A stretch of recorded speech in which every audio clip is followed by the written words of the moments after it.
10개월 했을 때 공약 관련 대책을 정리를 해봤지만 이번에 오히려 기초노령연금 관련 문제가 떠오르면서 공약에 대한 전반적인 검토 한번 해보고요. 최근 쟁점이 되고 있는 국정 관련 문제에 대해 더불어서 이제 민주당이 추석 이후에 강력한 국회 정신을 크게 제기했던 관련합니다.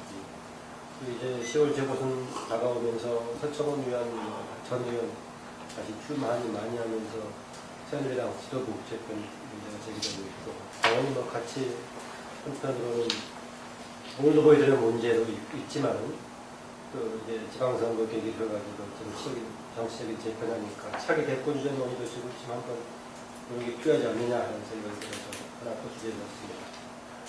비교적 괜찮게 풀릴 것 같던 이산가족 상봉과 더불어서 여러 가지 삼국 관계가 다시 한번 이제 북한의 밀고 당기기인지 아니면은 한지 모르겠지만 그래서 순조롭게 진행되지 않는 관계인 것 같습니다. 전반적인 4개, 5개 주제를 건드리는 것 같습니다. 먼저 지금 논의가 되고 있는 기초노령연금 문제에 대한 중간의 변동, 공약 전반 어떻게 보면은 박근혜 정부가 출범 전에 후보 시절에 내걸었던 공약 포괄적으로 봤을 때 과연 이것이 제대로 방향으로 가고 있는 것인가 근본적인 의문을 던져볼 수 있는 상황입니다. 그 박사님 먼저. 복지공약의 후퇴 문제는 아마 앞으로 좀 전국에 상당한 좀 변수가 되지 않겠는가 그렇게 예상을 합니다. 이것이 갖는 어떤 민감성이라고 하는 것이 저는 지난번에 세제 개편안 논란 이거를 좀 훨씬 뛰어넘을 수 있는 그런 국민들 사이에서 좀 정서적인 반발을 좀 초래할 가능성이 있지 않겠나 보고요. 아시다시피 기초연금 같은 경우는 그래서 10분 후에요. 문자로 주세요. 문자로.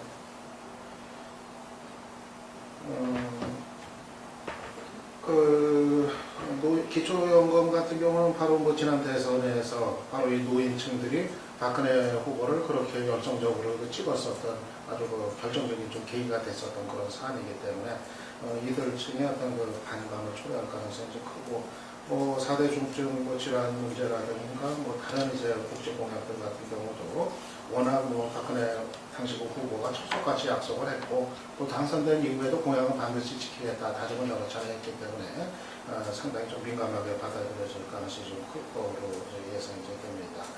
무엇보다도 박근혜 대통령 입장에서는 그동안 표방해 왔었던 자신의 어떤 신뢰와 어떤 원칙이라는 것, 이 이미지가 좀 상당히 좀 훼손될 가능성이 좀 있어 보이고, 어떻게 보면은 그동안에 여러 가지 정치적 논란거리에도 불구하고 지지율이 일정하게 유지가 되어 왔었던, 지지율이 그래도 양호했던 거는 정치적인 문제 이외에 또 이제 외치 부분도 있겠지만 또 하나의 축은 이 민생 문제를 풀 거에 대한 어떤 기대 같은 거, 이런 것이 좀 상당히 작용을 했는데 이 부분이 이제 흔들리게 됐을 경우 저는 아마 박근혜 정부가 앞으로 좀 상당히 좀 전체적으로 국정을 풀어나가는 데 있어서 좀 상당히 좀 어려운 상황을 좀 내다볼 수 있지 않을까 좀 거기까지 좀 내다봅니다. 그러니까 그렇지 않아도 지금 추석 연휴 이제 지나면서 지지율이 상당히 이제 좀 하락하는 추세로 이제 나타났는데 정치적인 사안을 넘어서 가지고 이런 어떤 복지 공약의 이 후퇴에 따른 여러 가지 파장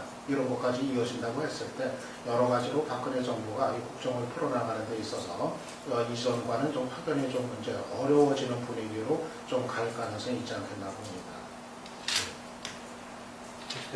네. 박근혜 대통령 지지율이 현재 60% 선을 유지하고 있고요. G20 정상회담 이후에 70% 가까이 올랐던 이후에 다시 큰 낙폭을 보였기 때문에 저희 리얼미터 조사나 최근에 발표된 리서치 조사 결과에 따르면 추석 이후에 이제 어떤 민심이 일부 이탈했던 결과들이 이제 나왔는데요. 또 최근에 이제 어제였죠. KBS 뉴스에 따르면 또 한 달 전과 비교했을 때 지지율이 큰 변화는 없었다. 왜냐면 지난 8월 이맘때쯤에는 그때 이제 국정조사와 이제 청문회 한참 진행될 무렵이었고요. 박근혜 대통령 지지율이 좋지 않았을 때입니다. 그래서 그때와 이제 비교하면 큰 큰 변화는 없는 상황인데요. 일단 최근 들어서 박근혜 대통령이 여전히 60% 이상의 지지를 보이고 있는 상황에 이어서 그랬는지 좀 지나친 자신감에 의한 3자회담 일정을 잡았던 측면도 있고 또 뚜렷한 열매 그 가능성이 없었는데 일단 그냥 만남 자체 의미를 두고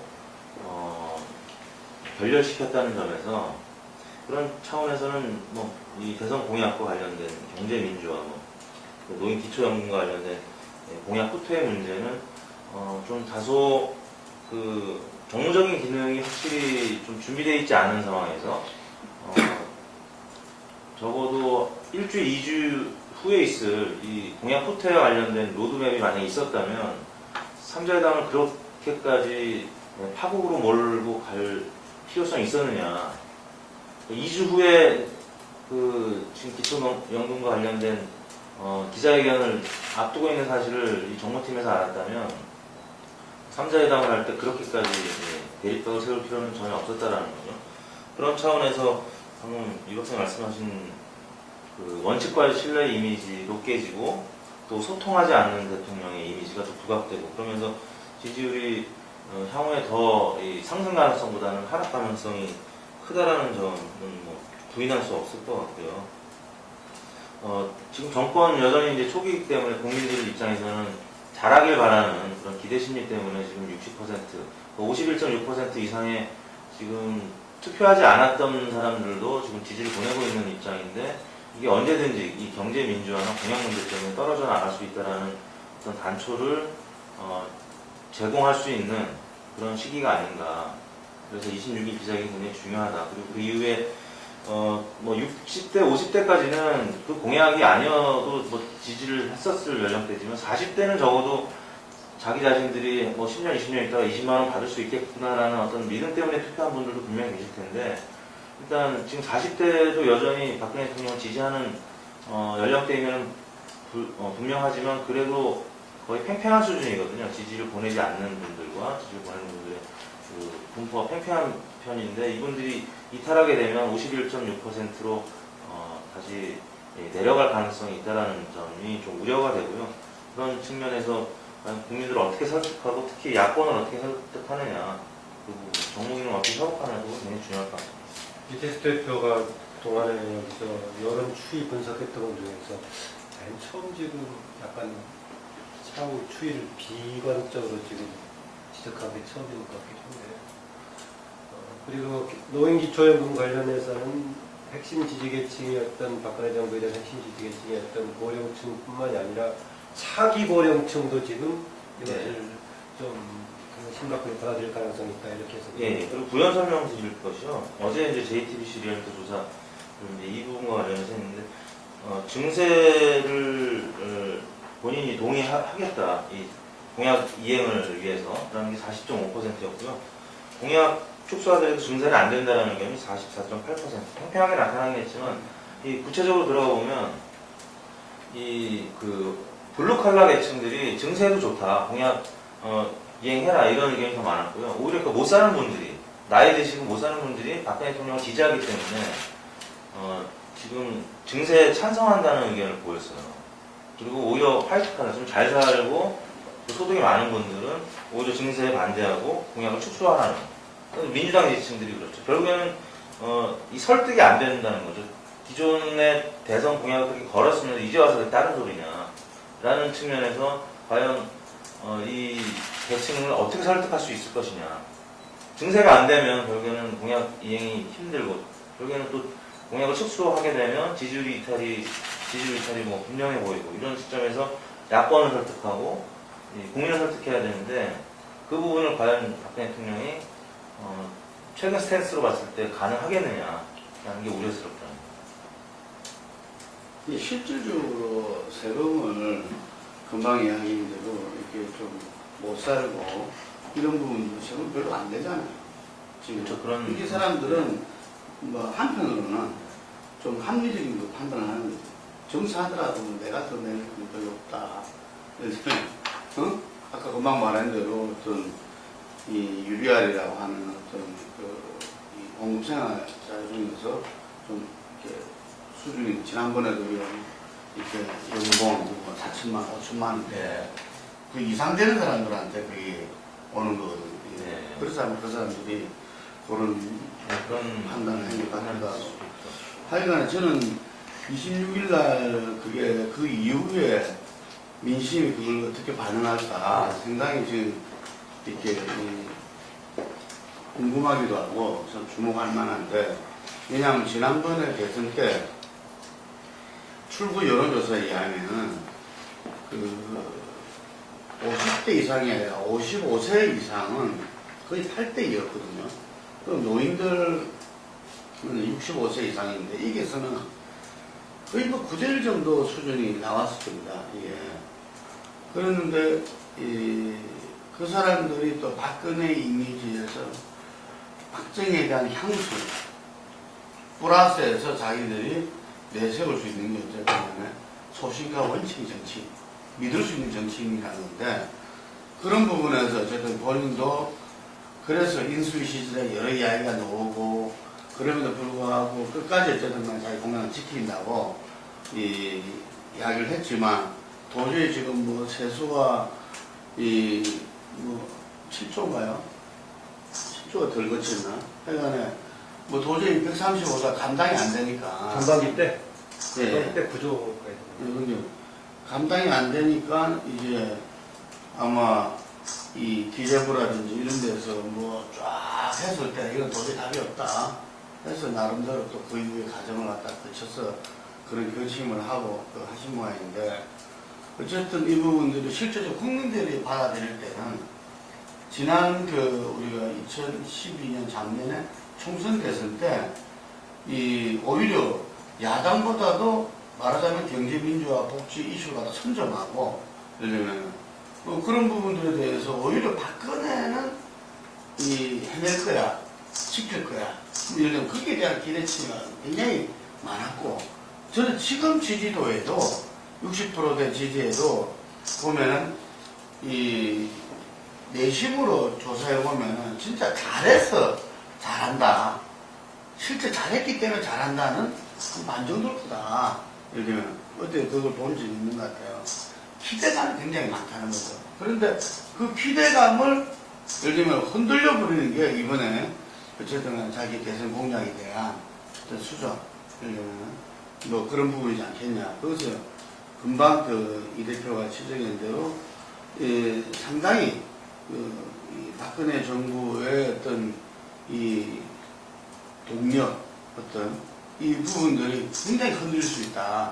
이게 그래서 실제로 이런 복지라든지 뭐 아까 말한 현실적으로 이걸 하기 위해서는 정세가 필요하고, 그리고 지금 그게 안 되는 데서 복지 공약을 수정하고 이렇게 후퇴하고 하는 부분들은 이 사회적 대타협을 해야만이 이것이 국민들이 받아들이고 또 나아갈 수 있는데, 지금 본인이 공약했던 이 지도자 연석 회의라든지 예를 들면은 국민 대통합 이런 것들은 인사 문제에서는 말할 것도 없고, 야당하고 어떤 끈끈마다 하나의 이 대립적인 부분으로 이렇게 어쨌든 이렇게 그냥 눌러서 가려고 하는 이런 부분들이, 저는 현재 이 복지 문제가 설사 그래 가더라도 그것이 어떤 사회적 대타협을 통해서 그건 현실적으로 받아줄 수밖에 없는 거니까, 이게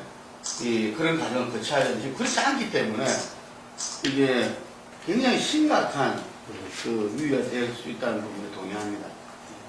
그게 지금 노인 기초연금 얘기가 나오는데, 그것뿐만이 아니라 우리가 박근혜 정부 복지가 생애주기를 맞춤형 해가지고 다양하지만 핵심적인 게 여기 나와 있는 세 가지인데, 세 가지 다 지금 순조롭게 진행이 안 되고 있거든요. 4대 중증 질환 문제도 기왕에 보험으로 처리된 것에 한정시켜버린다면 실질적인 효과가 없다고 보고, 또 보험 처리 안 됐던 것을 포함시키자니까 예산이 많이 든다고 얘기하고 있고, 영유아 무상 보육 문제도 지금 자치단체 예산 문제 돼가지고 중앙지원부에서 해법을 안 해놓고 있는 상태고, 이거 어떻게 될지 모르겠어요. 중요한 복지 정책이 모두가 다 지금 순조롭게 진행이 안 되고 있어요. 그러니까 복지 공약의 가장 핵심적인 사안들이 지금 후퇴하는. 그래서 사실은 박근혜 또 이제 복지 공약이라는 것이 뭐 거의 뭐 무너지는 이런 상황이 되는 것 같은데, 저는 박 대통령한테 이 문제는 아주 뭐 절대적인 이제 수세로 몰리는 그런 상황의 성격을 갖고 있다고 봐요. 어떻게 보면은 이전에 좀 정치적 논란거리였었던 국정원 문제라든가 또는 그 최동욱 검찰총장 문제 이런 거는 논란에도 불구하고 박 대통령은 자기도 할 얘기가 있다. 또 할 말을 많이 하면서 자기 입장을 좀 주장을 적극적으로 하는 이런 이제 그 스탠스를 이제 보였는데 이 문제 같은 경우는 좀 성격이 다를 것 같아요. 무엇보다도 이제 그 약속 또 이 신뢰를 스스로 이제 그 깨는 이런 이제 결정을 내렸다는 점에서 이 문제 자체는 뭐 이 논란 자체가 성립이 안 되고 일단은 뭐 수세적인 상황으로 몰릴 수밖에 없는 상황이라고 보고요. 이거는 뭐 다른 문제들하고 달리 박 대통령 자신이 신속하게 이제 유감 표명을 하겠다고 이제 입장을 정한 거, 이거 자체가 청와대도 이 사안이 갖는 어떤 그 성격, 또 이 민감성, 이거는 뭐 이제 의식을 하고 있다. 이렇게 뭐 볼 수가 있겠죠. 그래서 저는 지금 이 시점이 상당히 좀 안 좋은 것 같아요. 아까 이태수 대표도 얘기했지만은 마침 지금 3자 회담이 결렬이 되고 전국이 아주 대치 상황으로 가는 이런 상황에 바로 이어가지고 이 문제가 지금 연결이 되는 상황이 되어버렸기 때문에 지금 어떻게 보면은 이 국정운영의 전반이 상당히 좀 어수선해지는 거기에 좀 기름을 껴는 이런 지금 역할을 할 가능성이 있지 않겠는가 저는 그렇게 좀 봅니다.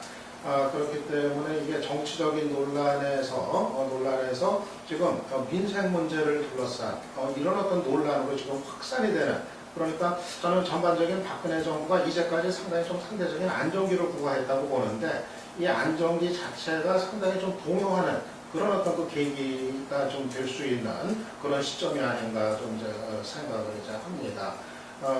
그렇기 때문에 저는 글쎄 이제 박근혜 어떻게 보면은 이 과정을 그렇다고 해서 지금 이 여야가 완전히 저렇게 날선 대치하는 상황이 됐는데 여기서 뭐 야당의 어떤 뭐 이해라든가 어떤 동의 이런 거를 구하는 것 자체가 지금 불가능한 이런 이제 상황이 됐기 때문에 어떻게 보면은 지금 전국에 꽁꽁 얼어붙은 거에 대한 부담을 이런 문제가 당장 이제 부딪히게 되니까 이거를 박 대통령이 먼저 지금 안게 되는 이런 상황이다라고도 또 얘기할 수가 있을 것 같아요. 김기춘 실장이 임명됐을 때 상당히 노회한 전략을 쓰지 않는다 이런 식의 해석이었는데 지금 논의한 바에 따르면 그런 뭔가 로드맵이 없이 하는 것처럼 또 해석이 상반된 해석이 나옵니다. 근데 어떻습니까? 그렇게 어느 쪽으로 봐야 될까요? 아니면 노예하면서도 너무 야당과 다른 국민들을 고려하지 않는 일방적인 밀어붙이기 때문에 나온 것인가요? 어느 쪽일까요? 아까 말씀드린 대로 지지율이 워낙 이제 고공행위를 하고 있었기 때문에 불과 이제 뭐 2, 3주에 있을 이런 로드맵도 크게 고려하지 않고 그냥 강공 드라이브로 갔을 가능성이 좀 높다고 보는데요. 최근 보도를 보니까 인수위 때 이 무상복지 문제를 꺼내지 않은 어떻게 보면 타이밍적으로 이제 실기했던 그 아쉬움이 있다라는 보도를 제가 봤는데요. 그때는 사실 뭐 박근혜 대통령이 국정수행 전망이라고 해서 오히려 지지율이 지금보다 높지 않았었거든요. 여러 가지 뭐 인사 문제라든지 등등의 문제 때문에 박근혜 대통령의 국정수행 전망 지지도가 과거 대통령보다 높지 않을 때 항상 굉장히 말이 많을 때였기 때문에 그때는 오히려 말할 분위기는 아니었었던 것 같고요. 오히려 박근혜 대통령 머릿속에는 지지율이 굉장히 고점일 때 사실상 공약 이행이 불가능한 이 부분을 국민들한테 호소하고 털고 가자라는 어떤 그런 계산이 있었을 수도 있겠다는 생각이 들어요. 다만 이걸 푸는 과정에서 뭐 가끔 보면 이제 민주당의 공약의 경우에는 보다 더 많은 재원이 필요했다. 그래서 또 이것도 정쟁 대결 구도로 풀어보려는 어떤 시도가 있는 것 같은데 그거는 좀 굉장히 위험한 방식인 것 같고요. 일단 박근혜 대통령의 그 장점이 일단 정공법을 택하고 또 국민들을 설득하는 데 있어서는 굉장히 강점이 있는 이제 정치인이니까 26일날 기자회견함에 있어서 사실 뭐 저 개인적으로는 이 부채에 의한 후세대의 이 빚을 물려주면서 복지를 강행하는 거는 보편적 복지를 강행하는 거는 무리가 있다고 보고요. 일단 박근혜 대통령이 훨씬 탄회하게 본인의 그 대선 당시의 공약이 잘못됐음을 시인하고 좀 고개 숙이는 모습으로 가야 된다고 보고요. 이것조차도 정쟁 구도로 혹시 새누리당 입장에서는 청와대에서 가져간다고 했을 경우에는 국민들은 설득이 안 될 거고, 아까 말씀드린 대로 설득이 돼야 뭐 증세도 할 수 있는 거고, 공약이 축소하더라도 이해할 수 있는 건데, 그렇지 못할 가능성이 있기 때문에 굉장히 조심스럽게 접근을 해야 될 것 같고요. 지지율이 떨어지는 건 불가피할 거라고 저는 봐요. 박근혜 대통령이나 청와대 입장에서도 그것을 알고 있었기 때문에 오히려 굉장히 고점에서 이런 타이밍을 선택한 것이 아닌가라는 생각이 들고요. 이제 어느 정도 설득력 있게 또 소신 있게 접근하느냐에 따라서 국민들도 납득이 될 것 같고, 지난번 박원순 시장과 이제 중앙정부의 다툼 과정에서도 국민들은 한 차례 충격을 겪었거든요. 이 무상복지가 결국에는 재원이 필요한 부분이고, 중앙정부든 지방정부든 그 재원 마련이나 증세의 논의 없이는 해결이 불가능한 것이다라는 것을 한번 1차적으로 겪고 지금 상황에 이르렀기 때문에 저는 이 부분은 한 번은 털고 가야 된다는 생각은 분명히 하고 있고, 박근혜 대통령이 자연스러운 거는 단임제이기 때문에, 예를 들어서 이게 중임제면 또 다른 그 포퓰리즘에 의한 공약이 나올 수도 저는 있었다고 보는데요. 일단 단임제고 그렇기 때문에 허심탄회하게 얘기할 수 있는 분위기인 것 같고요. 박근혜 대통령이 지금 지지율이 이제 뭐 60%대에서 아까 이제 한 절반 정도는 실제 잘해서 이제 지지하는 거고, 절반 정도는 기대 때문에, 잘해주길 바라는 기대 때문에. 최근 저도 조사를 본 것 같습니다. 대략 한 40% 정도는 실제 잘해서 그렇고, 나머지 뭐 20, 30% 정도는 박정희 대통령이 과거에 잘했기 때문에 박근혜 대통령도 잘할 것이다라는 어떤 막연한 예측이나 기대가 섞여 있기 때문에 지금 이런 높은 지지를 보이고 있는 건데, 이게 정권 이제 중반기로 갈수록 이제 미래 가치는 떨어지고 실제 공약 이행도도 생각보다 낮다고 하면 지지율은 뭐 60%를 지키기는 어렵다고 보고요. 한 50%대를 뭐 유지하다가 40%대로 떨어지는 거는 정권 중후반기가 불가피한데, 그 속도를 이제 늦추는 게 관건이겠지만 지금 당장 단기적으로는 60%를 과연 지킬 수 있을 것이냐. 물론 이제 향후에 아세안 정상회담도 있고 또 에이펙 정상회담도 있어서 상승 동력도 있긴 한데, 글쎄요, 60% 계속 지키기에는 사실 조금 부담은 가는데, 또 현재 그 언론 환경, 굉장히 고소화된 언론 환경이나 언론 그 보도 스타일을 보면 그다지 또 불가능해 보이지는 않습니다. 굉장히 또 우회전에 있는 지금 여론의 어떤 동향을 본다면 쉽게 꺾여질 지지율은 아닌 것 같은데, 어느 정도 진정성을 이제 보이고 또 과거에 대한 과거 공약 그 발표에 대한 뭐 사과라든지 진정성 있는 모습을 보이느냐에 따라서 지지율에 영향을 미칠 것 같습니다. 근데 아까 좀 전에 예. 박 대통령이 뭐 국민 설득을 아주 잘하는 정치인이었는데, 그 국민 설득을 뭐 잘한 사례가 있나요? 그러니까 원칙과 신뢰에 항상 좋은 점수를 받고 있잖아요. 그러니까 그거에 대한 가장 이제 높은 점수는 최근에 세종시 수정안 원안 문제였을 때 본인의 지지율이 급전직하함에도 불구하고 한 번도 이 입장을 바꿔본 적이 없고요. 박근혜 대통령이 한번 그 약속을 하는 정치인으로서 각인이 됐기 때문에 이분이 얘기하면 이제 실천 가능한 공약일 것이다라고, 그 적어도 공약 이행 의지는 굉장히 높은 분이다라고 이제 믿고 있는 거죠. 근데 그게 많이 꺾여지는 지지율이 적어도 중도 보수 성향을 갖고 있었다. 그 점은 문제이되지만, 그게 뭐 설득을 잘하는 정치, 설득을 잘하는 것은 이 소통의 어떤 궁극지 목표가 설득인데, 네. 소통을 못하는데 무슨 설득을 잘해? 그러니까 이제 대인 설득과 그냥 대중 설득은 다르다고 보는데요.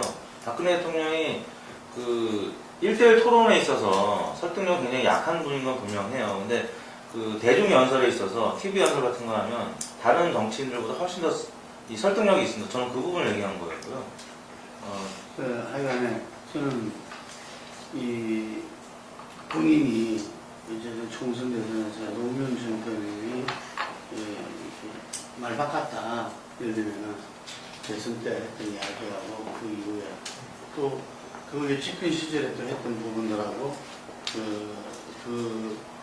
어쨌든 열린우리당의 부속인 민주당이 또 말 바꿨다 이런 거 가지고 굉장히 흔한 말로 말해서 재미를 많이 봤어, 선거 때. 그런데 금방 이야기한 대로 본인이 한 말을 지킨다.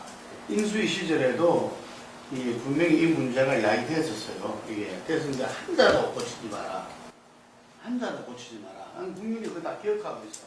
한자도 고치지 마라. 자기 공약에 대해서. 현실론이 이야기돼주고, 새누리당 최고위원회에서도 이야기돼주고, 예를 들면 인수위 과정에서 공약과 이것이 앞으로 실행 가능성, 예를 들면 이런 총체적인 새 정부의 마스터 플랜을 짤 때 그게 이루어져야 된다 하면서 많은 문제 제기가 그게 됐음에도 불구하고 지적이 됐음에도 불구하고 한자도 고치지 마라. 지금 내 기억에 그런 부분하고 그 이후에 오히려 공약 가계부를 만들어가지고 국민들이 생각할 때는 한자도 고치지 마라.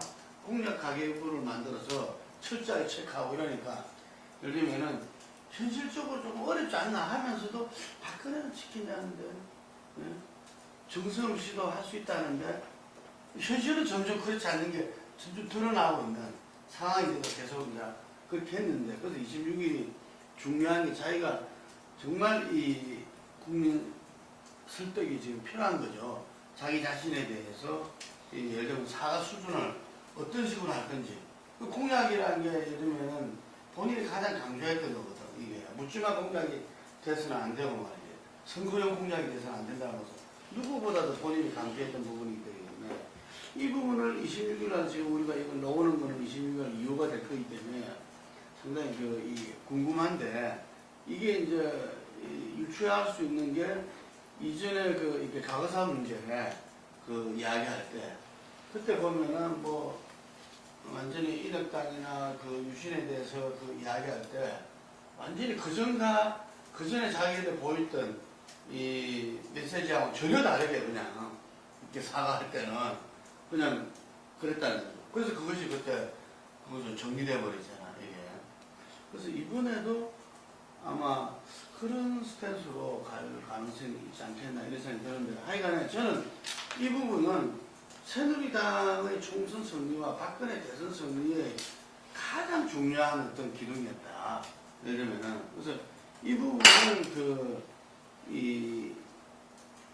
지금 이제 이렇게 후퇴하고 예를 들면 이 부분들은 정말 결연한 어떤 모습을 국민들한테 보여줘야 되고 어떤 측면에서는 이 내각 총사퇴에 버금가는 어떤 부분도 있어줘야 되는 거 아니냐. 지금 진명 보건복지부 장관이 사퇴설이 있는데 청와대에서 부인하고 그랬다는데 그런 정도가 아니라 최소한 경제부처에 있는 이 전 내각이 예를 들면은 총사퇴하는 모습 정도는 보여주면서 본인도 이 부분에 대해서 정말 국민들이 인정할 수 있는 그런 자기 고백과 사과가 진정한 사과가 있어야 이후에 이렇게 정말 대통령으로서 대통령의 말을 못 믿는다면 그 국정 운영이 어떻게 되겠어요? 이게 그래서 그 정도 아주 심각한 문제다 이런 거죠. 아마 지금 이제 전반기 1년차 이 점에 가장 위기다 지금 이게 봅니다. 그 얘기한 대로 굉장히 정말 중요한 일이 같고 습니다. 정치적인 명제였다고 할 수 있는 대통합은 아예 지금 박근혜 정부의 의지에 그대로 있다는 것 같고 현실 정치적인 메커니즘은 최근에 삼자회담 관련 상황을 봐서 알다시피 아주 극도로 좋지 않은 상황인데 그나마 이제 민생을 얘기했었는데 구체적인 것이 이제 경제민주화와 더불어서 복지부 분야 이렇게 돼 있어요. 그래서 좀 쉽지 않은 상황 같다. 양쪽이 다 민생과 정치 두 부분이 이렇게 악화돼 있어서요. 이태수 대표가 객관적으로 그나마 좋은 변수는 언론 환경이 괜찮은 것 같다라고 했고 그 다음에 이게 박근혜 정부의 설득이라는 표현을 박근혜 대통령 설득이라는 표현을 썼지만 어떻게 보면 국민에 대한 지지를 얻어내는 능력이랄까 좀 이렇게 해석할 수도 있을 것 같은데 지지를 얻어내려면 뭔가 다른 게 괜찮을 것인데 이 큰 틀에서 봤을 때 박근혜 정부에 대해서 기대했던 바와 실제 또 다른 측면에서 보자면은 본인이 공약 가계부까지 얘기했죠. 공약의 실제가 대부분 제대로 안 되고 있는 상황에서 무엇을 가지고 과연 얻어낼 수 있을지 향후 박근혜 대통령은 지금 얘기한 그냥 추상적인 국민으로부터 지지 호소하는 거 빼놓고 과연 뭘 가지고 할 것인가. 아마 26일을 발표할 내용 중에는 가장 큰 게 아마 현실적으로 해보다 보니까 세수가 금년 말까지 뭐 많이 안 거쳐가지고 10조 이상 누수가 될 가능성이 있다. 뭐 이걸 가지고 국민을 호소할 가능성이 있는데 그러려면은 다른 부분에 대한 적어도 이제 정치적인 차원에서의 국민에 대한 호소력 공감이 이것이 있어야 될 것인데 없는 상태에서 과연 어떨지 쉽지 않은 것 같습니다. 이 상황에서 지금 민주당이 추석 바로 지나면서 어제 이제 국회에서 24시간 하면서 국회 전면 투쟁하겠다. 뭐 당연한 선택이고 잘했다고 봅니다. 야당한테 가장 중요한 제도적으로 기회가 부여된 게 이제 국정감사기관이 같이 들어있는 정기국회인데 이렇게 바뀌게 된 배경 또 향후에서의 전략 뭐 경로 어떻게 보시는지 뭐 이제 박사님. 민주당이 뭐 원내로 국회로 일단 좀 복귀하기로 한 거는 뭐 불가피한 선택이라고 봐요.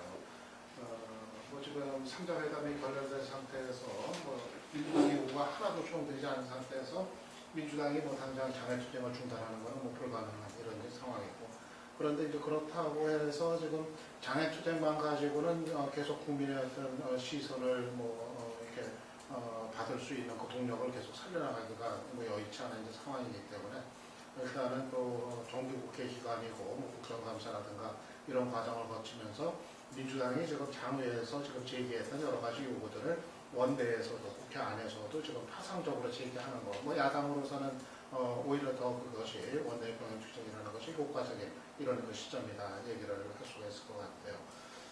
그런데 김한길 그 대표 체제의 이 부담은 뭐 일단 연말까지 뭐 계속 이어진다고 뭐 봐야 될 것 같아요. 그러니까 지금 뭐 국회로 들어가기는 합니다만은 사실 뭐 제1야당 입장에서는 어떻게 보면 좀 창피할 정도로 그동안 요구해왔던 것이 뭐 단 하나도 지금 수용되지 않은 상태에서 그야말로 뭐 빈손으로 이제 국회를 자진해서 이제 들어가는 이런 모양새가 이제 돼버린 이런 이제 상황인데, 결국은 이제 김한길 체제 입장에서는 앞으로 그 정기국회 과정 그리고 특히 연말 그 예산 처리 이런 거를 앞두고서 과연 그거를 이제 어느 정도 관철을 시켜나갈 수 있을 것인가.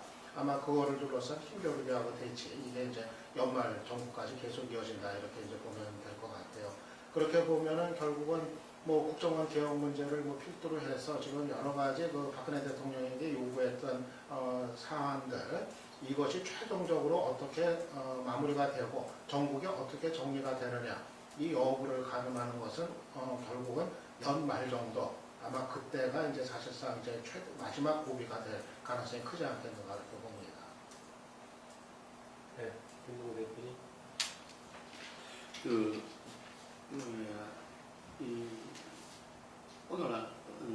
어제 그 민주당의 상임위원장 맡고 있는 한 분하고 통화를 나눴는데, 뭐 추석 민심이 영향도 미치겠지만 거의 만장일치로 이 국회 정상화시키고 개인투쟁해야 된다 이렇게 됐던 것 같아요. 그래서 뭐 초강경파들은 뭐 얻은 게 뭐냐, 이게 이렇게 물러서서 안 된다 라는 이야기도 있었다고 그러지만, 이 하나 삼성급의 어떤 중진의원들은 거의 100%는 국회 정상을 통해서 원내 비행 투쟁을 하지 않으면 안 되고, 정기국회라는 것이 기본적으로 야당의 무대가 아니겠습니까? 예. 그래서 뭐 그게 이해가 없었던 것 같은데, 지금 김한길 대표가 순회 투쟁을 이제 한다고 그러잖아요. 오늘 뭐 고향에 가서 일단 그거 하는데, 아마 지금 이제 복지 공약 후퇴 이 문제가 지금 가장 이슈가 지금 될 거기 때문에 뭐 오늘도 지금 그거부터 때려 나간다고 그러는데, 지금 뭐 여러 가지 문제, 지금 이 국정감사나 이런 데서 지금 야당이 그 주요 이슈로 벌릴 만한 부분들이 국정원, 뭐 그 다음에 검찰, 복지공약 후퇴, 경제민주화, 뭐 이런 제반적인 부분들이 그 청와대가 이렇게 여당은 방어를 해야 될 건데 좀 만만치 않은 부분들이고, 지금 이 여당에서 계속 지금 이제 불을 지피고 있는 것은 국회 선진화법에 대한 개정 이 부분 지금 계속 이야기하고 있죠. 그래서 정말 우리 국회의 선진화의 어떤 쾌거라 이야기를 하면서 작년 5월달에 작년 총선 공약으로 새누리당이 내걸었다가 5월달에 18대 마지막 지금 현재 황우려 대표가 주도하고 예를 들면 당시 비대위원장 시절에 어쨌든 박근혜 대통령도 사실상 이렇게 인준했던 그 부분들에 대해서 지금 이 황우려 대표까지 지금 새누리당은 개정 필요성을 갖다가 이야기하고 기본적으로 이 헌법에 이 위헌이다, 이게 위헌 요소가 있다 이렇게 이제 나오고 있는데 그래서 그게 상당히 지금 옹색하게 보이고 있는 거죠. 이게 그래서 이 새누리당이 보면은 그동안 전투를 잘해왔어요. 제가 볼 때. 그리고 이번에도 보면은 검찰이 상당히 이렇게 이 동료가 있을 시점에 사태 수리 안 한다라는 이야기로 검찰의 동료의 명분을 그냥 없애버렸던 거죠. 이게. 그래서 그런 전투에 상당히 강했다. 예. 그런데 민주당이 지난 총선 대선에 전투에 강해서나 전쟁이 져서 총선 대선 패배했듯이 지금 새누리당도 전투에서는 이렇게 이 묘수를 두면서 하여간에 정국을 갖다가 이 야당이 정신 못 차리고 어쨌든 끌고 왔지만 제가 볼 때는 지금 이제 내일 모레 어떤 복지 공약을 구태와 저으면서 이 정기국회가 정상화돼주고 국정감사 이런 기타 등등으로 해가지고 실제로 이 새누리당이 예를 들면은 경제민주화 복지 부분에 이 진정한 단체의 뜻이 없었다라는 부분들이 확인되지는 과정이 로 나간다면은 정말 내년 지방선거에서는 상당히 굉장히 어려운 선거가 될 수 있고 지방선거에서 상당히 여당이 패배하게 된다면은 박근혜 정부의 어떤 기본적인 국정운영 동력 자체가 굉장히 약화될 수 있다. 그래서 어제 이제 모인사랑 청와대 모인사랑 통화를 했는데 이전에 보였던 그런 자신감들, 예를 들면 당당한 것 이런 부분들이 상당히 이렇게 약화돼가지고 우리 목소리가 뭔가 이렇게 밀리는 정말 걱정이 사로잡힌 이런 목소리입니다. 이거죠. 그래서 아까도 얘기했지만 분명히 26일 날 이거로 정했으면은 그 3자의 단 때 이 집권 세력이고 하면은 자기들이 스스로 로드맵을 다 짜서 이렇게 보고 있는데 그러면 여기서 이 3자의 단에서 뭔가 좀 이렇게 이것을 대비한 어떤 그런 것도 있어야 되지 않나. 근데 아까 말한 대로 그게 지지율이 지금 60%대라서 자신감 때문에 그랬다. 상당히 좀 이해하기 어렵고 이게 이 정권의 속속 때문에 그럴 수밖에 없었는지 상당히 우려되지 않을 수 없다. 그래서 아마 이 청와대와 집권 새누리당의 정말 이 국정운영의 기본적인 어떤 이 스탠스를 좀 심각하게 고민해가지고 이것을 좀 전환해야 될 시점이 오지 않나. 그래서 저는 보통 1년차 됐을 때 이제 연말 이렇게 넘어가면서 개각을 하고 그러잖아요. 네. 그래서 아마 그 부분도 지금 고민하고 있을 것 같아. 이런 생각이 듭니다. 김 대표는 지금 박근혜 정부의 리더십에 걱정을 많이 하네요. 예. 그 얘기를 듣고 보니까 박근혜 정부가 상당히 막연하게 박근혜 대통령이란 개인의 카리스마 내지 뭐에 의존해왔던 그런 느낌이 좀 있어서 그게 실체가 없다면은 정말 위험한 정부가 될 수도 있는 그런 상황이네요. 그래서 민주당 지금 관련해서도 좀 얘기 좀 해주시죠. 민주당이 지난주 월요일 날 안철수 신당을 빼고 그냥 통상적인 저희가 정당 지지였을 때 새누리당이 51%, 민주당이 24.2%였는데 어제 조사에서 보니까 새누리당은 46.1, 한 5%포인트 빠졌고요. 민주당이 29.7, 한 5%포인트 올랐습니다. 김한길 대표가 취임한 지난 봄 이후에 서로 예, 8월 달에 30%를 한번 찍은 적이 있어요. 저 일간 조사에서. 근데 그 이후에 이석기 의원 사태 터지고 또 박근혜 대통령이 G20 정상회담 각보름에서 새누리당이 오르고 민주당은 통합진보당과 총선 연대를 했던 책임 때문에 문재인 의원도 지지율이 많이 빠지고 당 지지율도 빠졌었는데 지금 다시 정상화되고 있는 상황인 것 같습니다. 29.7%, 30% 가까이 거의 정점에 지난달에 정점을 찍었던 그 수준까지 이제 올라섰는데요. 새누리당이 몇 프로라고? 46.1이요. 안철수신당이 없는 상황에서 가정한 상황에 안철수신당은 가정한 상황에서 좀 변화는 있고요. 지난 주말에 이제 이산가족 상봉이 또 연기되면서 북한이 이석기 의원을 염두에 둔 또 내란 음모 관련된 발언을 했기 때문에 저는 민주당 지지율이 또 빠지는 것이 아니냐는 생각을 했는데 어제 영향을 받지 않고 정상적으로 상승 곡선을 그렸단 말이죠. 이 부분은 지난번 이석기 의원 사태 때 민주당이 선긋기를 하면서 이제 유권자들도 총선 과정에서의 이제 문제와 이 부분은 좀 다른 문제로 보기 시작했던 것 같고요. 그런 차원에서 민주당 지지율이 상승하는 과정에서 본래 투트랙으로 진행해야 했지만 방점은 장외에 있었고 장외 투쟁에 대한 여론이 안 좋았기 때문에 지지율이 상승하지 못하고 계속 정체 상황이었었는데 최근 지지율이 오르고 지금 환경이 좋아지는 그런 상황에서 민주당이 원내 투쟁으로 왜냐하면 그 30%를 찍었을 때가 언제였냐면 국정조사하고 그냥 청문회 했을 때였었어요.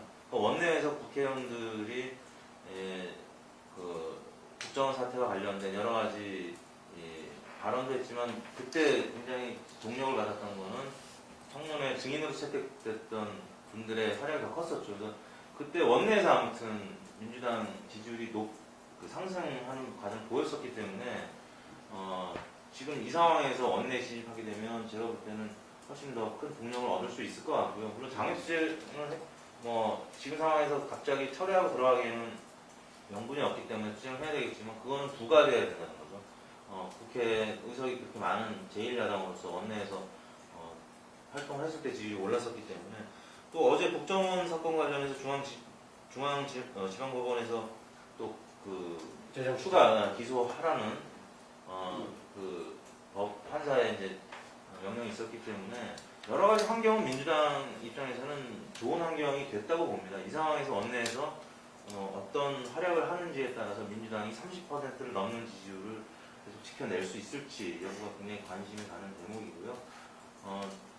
이제 향후에 그 재보궐선거는 의미가 크게 이제 없어졌지만 지방선거를 염두에 둔다면 또 안철수 신당이 향후 6개월 동안에 또 상승 동력이 지금 없어진 상황이기 때문에 민주당은 남은 6개월에서 8개월 굉장히 중요한 시기다라고 할 수 있을 것 같습니다. 새누리당 지지율이 그 대선 때 비해서 대선 이후에 계속 잘 나오고 있는 거예요. 예. 이거는 어떻게 봐야 돼요? 박근혜 대통령 지지율이 견인해주고 있는 거죠.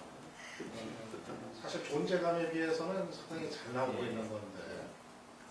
민주당 지지도 신뢰가 저는 굉장히 중요한 변수라고 봐지는데 제가 근래에 그런 얘기를 했는데 박근혜 대통령에 대한 지지도가 국정수행에 대한 지지도가 상대적으로 높지만은 최근에 쟁점이 되고 있는 사람들에 대해서는 비판적인 여론이 크다. 왜 이렇게 상반된 요소가 같이 공존하는가라고 봤을 때 상대적으로 민주당에 대한 지지도가 높지 않다라는 제가 그런 지적을 했어요. 이 국정 현안들에 대한 박근혜 정부의 대처가 미흡한 데 대해 비판적인 여론이 크면은 당연히 민주당에 대한 지지가 높아질 것이에요. 지금 이택수 대표 얘기하면 조금 민주당의 지지가 상승한 지금 공간이 더 많이 같다라고 생각해요. 어떻게 두 개가 상승하면서 과연 현재 그 25% 정도까지 올라가 있는 것이 30%로 오를 수 있을 것이 관건이네요. 아까 얘기했던 게 지금 국정조사 때 청문회 때 일간조사에 30% 예, 30% 그렇죠. 예, 한번 찍은 적이 있어요. 30.0%. 그렇다고 본다면 그때는 사실상 소재가 한정되어 있었는데 이번에 오히려 정기국회 때는 국회 대정 발언이나 여러 가지 통해서 더 가능성이 많아 보이는데 어떻습니까? 어떤 게 가장 큰 쟁점이라든가 될 것 같아요 이게? 정기국회 최대 쟁점은 계속 연말까지 갈 쟁점은 아무래도 국정원 개혁 문제가 최대 이슈 아니겠는가 이제 생각이 되고요. 일단 일단 뭐 국정원 쪽에서 이제 셀프 개혁안 한번 이제 제시가 될 테니까 뭐 새누리당하고 뭐 민주당의 입장 차이가 워낙 뭐 클 테니까 그 부분은 뭐 상당 기간 뭐 계속 뭐 공방이 펼쳐질 그래서 해결이 안 되고 있을 가능성이 뭐 대단히 클 거로 유사하는 예상입니다. 아마 정기국회 내내 국정원 개혁 문제는 뭐 논란의 그 중심 여기에 계속 자리를 할 것 같고 그리고 역시 그 복지 공약의 이제 국회 문제 이 문제가 뭐 계속 예산 국회이기도 하고 뭐 그러니까 뭐 계속 그게 이제 이슈가 이제 되겠죠. 그리고 정기국회 기간 중에 최동호 검찰총장의 관련된 문제 어느 정도 좀 윤곽이 드러나지 않을까 예상이 이제 되거든요. 오늘 뭐 최 총장이 이제 조사부 상대로 종전보도 청구 소송 이제 정식으로 이제 제출을 했고 그러면은 유전자 검사 최 총장이 뭐 워낙 뭐 계속 적극적으로 얘기하고 있는 거 봐서는 제 생각에 이 모여에는 어떻게 설득을 해서든지 어떻게 해서라도 유전자 검사까지 갈 가능성이 좀 상당히 또 있지 않을까. 뭐 본인으로서도 이제 자기 명예 이런 게 이제 뭐 달려있는 문제고 뭐 그러니까 저는 그래서 정기국회 기간 중에 그 문제가 결말을 좀 볼 가능성도 있지 않을까. 그리고 그 결과에 따라서 이제 또 상당히 전국에 이제 파장이 좀 있을 수 있지 않을까 좀 생각이 들어요. 저는 청와대가 사실 이제 있을 수 있는 여러 가지 상황을 좀 내다보고서 좀 안전판을 지금 나름대로 깔아놓은 상태라고 생각을 하거든요. 굳이 사의를 받아들이지 않고서 그리고서 이제 진상규명부터 하자 했던 게 물론 이제 최 총장을 더 이제 한 번 더 압박을 하는 대등거에 대한 괘씸죄가 작용해서 정말 네가 문제 없는지 탈탈 한번 털어보자 이런 것도 이제 작용을 했겠지만 동시에 만약에 그 혼의 아들이 아닌 거로 결말이 났을 때 아마 저는 애당초에는 좀 쉽게 일단락이 되리라고 생각을 했을 것 같아요. 청와대가 일단 그 학적부에 기재된 이름이 최동욱이니까 이건 확실하다. 이거 보도 나가면 바로 아웃된다. 이렇게 판단을 하고 이제 일을 벌렸을 텐데 상황이 그렇게 뭐 꼭 그쪽으로만 가지 않고 이렇게 되니까 일단은 청와대로서도 안전판. 나중에 만약 혼의 아들이 아닌 거로 결말이 난다 하더라도 청와대는 언제 미리 예단한 적 없지 않느냐. 우리는 그래서 진상규명부터 하자고 했던 거고 최 총장이 억울한 일이 없도록 사의를 받아들이지 않고 진상규명하려고 했던 거다. 결국 이제 그런 어떤 대비용이 될 텐데 아마 뭐 그렇게 한다 하더라도 한계가 있을 거고 아무튼 아마 정기국회 기간 중에 그 문제가 어떻게 이제 결과가 나올지 뭐 상당한 또 전국에 변수가 될 거로 예상이 되네요. 그 주변적인 얘기 같긴 한데 유전자 DNA 검사 같은 경우는 설득 문제라기보다는 서로 간에 의지가 있느냐 없느냐 문제 아니겠어요? 뭐 그 정도 그다음에 편지 사안으로 봐서는 만약에 최동욱 총장이 할 필요가 있다라고 판단하자면 저는 여인 쪽에서 충분히 협조할 것 같은데 민주당 정기국회 관련으로 추가로 얘기하실 부분이 있으면 현재 이게 그 추가적으로 지금 밖에 국민운동 본부하고 같이 해가지고 또 시민사회단체 원로 같이 결합해서 순회 투쟁한다는 거거든요. 이게 보기에 따라서는 지난 2010년에 지방선거 때 야권연대 모습하고 비슷해지는데 이게 긍정적인 효과가 있을까요? 어떨까요? 아니 하여간에 지금 어제도 보니까 그 천주교 주교회에서 어떤 그 국정 개혁을 5천 명이 모여가지고 주교회는 알다시피 상당히 그 가톨릭에서 중심이고 그 보수적인 부분인데 거기에서 전체적으로 나와서 어떤 5천 명이나 모여서 어떤 그런 집회를 하고 사세단이라는 거예요. 사세단. 예. 정의구현 사세단. 그런데 그 주교회의도 같이 하는 거죠? 아니 그건 주교회는 아니고. 주교회도 지금 주교회는 공식 움직임이기 때문에 그건 아니 주교회도 성명이 막 나고 그게 지금 다른 거요. 전에 그거하고 다른 게 도저히 같은 간에 그래서 지금 이 국정교회의 촛불이 그 이전에 2008년도 서울이 그 파동 때 촛불하고 조금 다르다라는 좀 다들 이야기하시자는 게 좀 어쨌든 간에 그 정치투쟁이다 이런 이야기들을 하시고 정평이 주교회 자체가 아니고 주교회 소속으로 되어 있는 정평이 주교회도 그동안에 이렇게 곳곳에서 성명을 계속 냈다 그러더라고요. 주교회 소속의 정평화 위원회.